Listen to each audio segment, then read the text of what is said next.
Hi everyone, in today's video we will fix a Frigidaire professional dishwasher blinking blue light, mean and fix.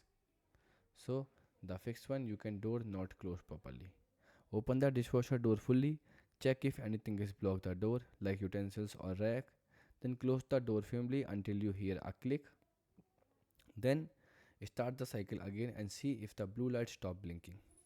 Then after, in the fix 2 you can reset the dishwasher. So press the cancel button and hold for 3 to 5 seconds. Then wait for the dishwasher to drain and turn off. Then turn off the power from the breaker for 5 minutes. Then after turn the power back on and run a new cycle. In the fix 3, you can pause the cycle or stuck. Check if the cycle was paused accidentally. Then press the start and close the door with the 5 seconds. Then if it does not start or cancel the cycle, select a new one. At the fix 4, you can control lock is on. So look for a lock icon on the control panel.